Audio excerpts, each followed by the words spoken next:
जो विकृति विसङ्गत वास्तवको विरुद्ध निरन्तर बोल्ने मान्छेहरू राष्ट्रिय हुँदैन। अब ओभरलुगामा कुनै पनि घर छैन काङ्ग्रेसको घर, कुनै पनि घर छैन एमालेको घर, कुनै पनि घर छैन माओवादीको घर। सबै घरमा हाम्रो राष्ट्रिय सूत्रमा छिरिसकेका छ कि नाति छ कि नातिनी छ। के सबै घरमा छिरिसक्यो, सबै घर राष्ट्रिय प्रधानमन्त्रीले त्यसै बिग्रिँदैछ माथि उनीहरूले सोचेका पनि अब काङ्ग्रेसको बन्नेला यो एमालेको बन्नेला त्यो घर चाहिँ माओवादीको भन्दा अहिले क्याबिनेट गरिरहेका छन्। अब कुनै पनि घर ओभरलुगामा राष्ट्रिय स्वतन्त्र पार्टीको सदस्य नभएको कुनै घर छैन। प्रत्येक घरबाट हामीलाई भोट आउँछ राष्ट्रिय स्वतन्त्र पार्टीलाई। त्यस कारण हामी राष्ट्रिय स्वतन्त्र पार्टी ओभरलुगामा जिताउँछौँ, जित्नुपर्छ भन्ने उद्घोष गर्दै तपाईँहरूको गरिमामय उपस्थितिलाई पुनः धन्यवाद दिँदै बिदा हुन चाहन्छु। जय घटी, जय ओभरलुगा।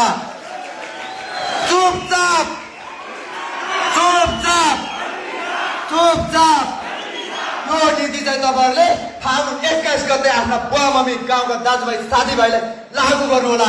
जय घटी।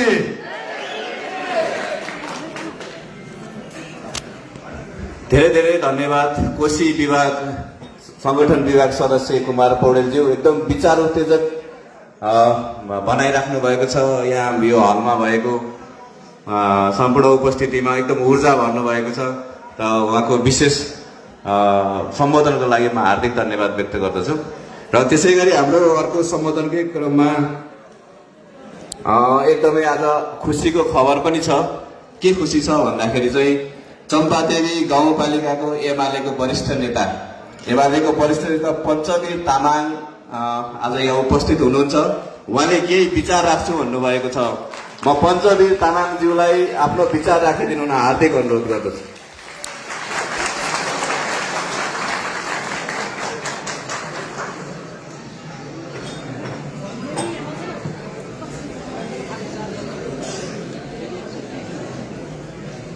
मेरो नमस्कार चम्पादेवी 3 वार्डको पञ्चवीर तामाङ हो। म पहिलादेखि नै एमालेमा लागेको छु।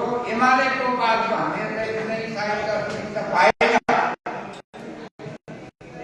अब यो काङ्ग्रेस र एमाले मिलेर हाम्रो देश भ्रष्ट गरेको सबैलाई थाहा छ।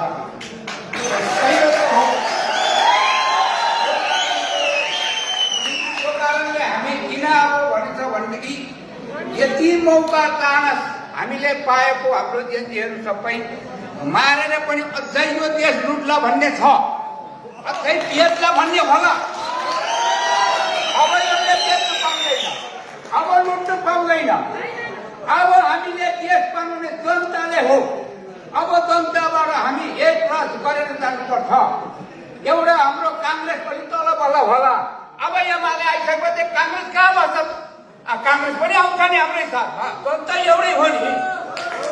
त्यस कारणले हामी जनताहरूले अब के गर्नु भन्छ भनेदेखि नि अब यो कालो जस्तै देश भयो।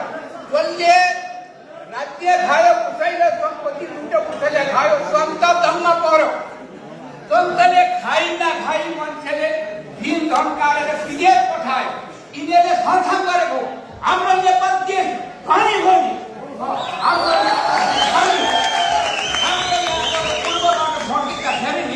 अब यो लिखु सुनकोशी लिखु डाँडाकोशी हाम्रो दुधकोशी अरुणको 7 कोशीको मान्छेको अर्काले बेचेर पनि खाएको छ। यिनीहरूले हाम्रो विकास भल गरेको छ। यिनीहरूले विकास पाइने गर्ने। अब यो विकास हामीले गर्नु भन्ने अब आउने हामी सरकार कसरी पनि बनाउनु पर्छ। यो सरकार बनिएर हामीले के पाउनु पर्छ सेवा सुविधा भने हाम्रो ठाउँ छोड्नु हुँदैन। हाम्रो ठाउँ नछोड्नु कारण कसरी भन्छ भने हामीले सेवा सुविधा पाएनौँ।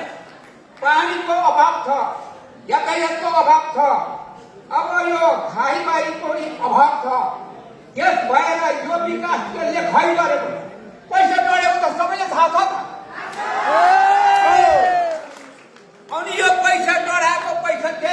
उसले कहाँ लान्छु भनेको थियो त एकखेर मर्नै पर्ने हो यी वस्तुलाई चाहिँ आज सरकारबाट हटाउने हो